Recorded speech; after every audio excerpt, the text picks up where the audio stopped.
नमस्कार दोस्तों।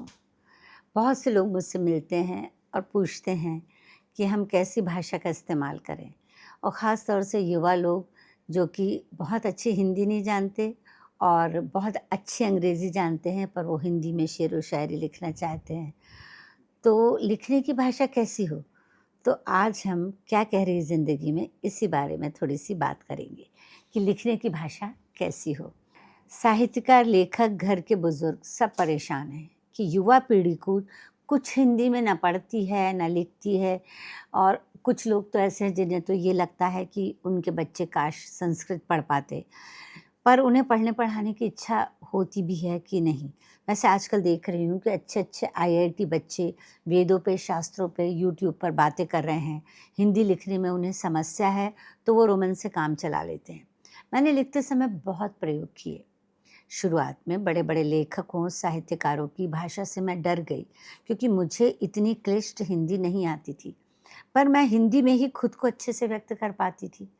वो कहते हैं ना कि जिस भाषा में लिखना हो उसी भाषा में सोचो, उसी भाषा में हर चीज़ करो, ताकि फिर आप उसी भाषा में अच्छा लिख पाओगे।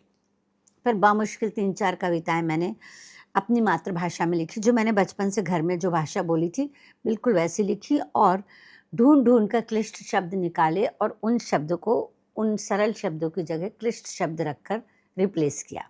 तो इस तरह से मैंने 2 तरीके की कविताएँ तैयार की, और जाने क्यों मुझे लग रहा था कि जो मैंने दूसरी कविता क्लिष्ट शब्द डाल के तैयार की है, वो उतना असर नहीं डाल रही, या मुझे ऐसा लगा। तो मैंने अपनी सहेली को बुलाया और उससे कहा कि तुम दोनों कविताएँ सुनो मुझसे। मैंने क्लिष्ट भाषा वाली कविता भी सुनाई और सिंपल भाषा वाली कविता भी सुनाई।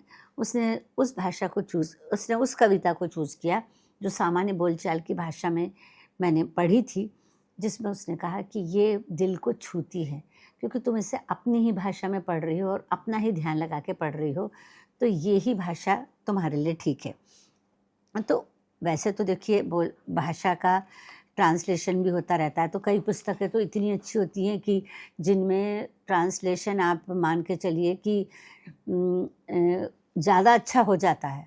साधारण मतलब जो किताब होती है, वो अगर अनुवादित की जाए तो कई बार वो ज़्यादा अच्छी हो जाती है।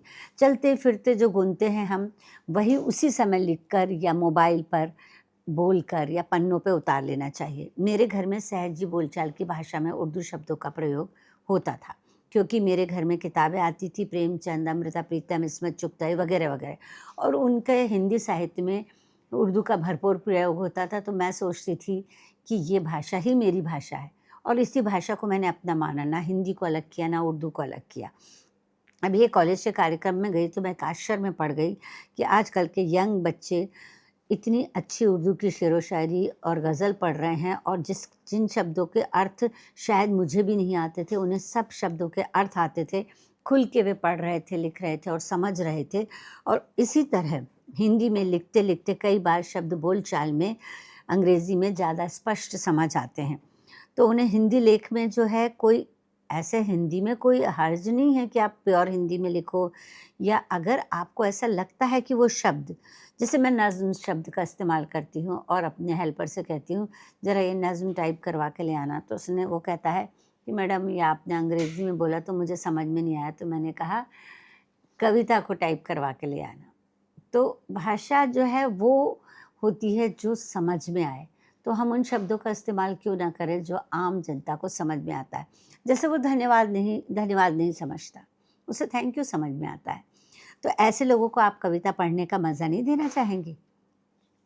तो भाई सभी तो बुद्धिजीवियों के लिए नहीं लिखते ना, बुद्धिजीवियों के पढ़ने वालों की और लिखने वालों की संख्या काफ़ी कम है, और जो लोग पढ़ने के शौकीन हैं उनके लिए फ्यूज़न भाषा का उपयोग करना चाहिए। जैसे हम हिंदी में इंग्लिश मिक्स कर लेते हैं, इस काम में गुलज़ार साहब बहुत माहिर हैं। गुलज़ार साहब ने जैसे उसमें बबली बंटी में एक गाना लिखा है, छोटे-छोटे शहरों से खाली बोर दोपहरों से हम तो झोला उठाकर चले।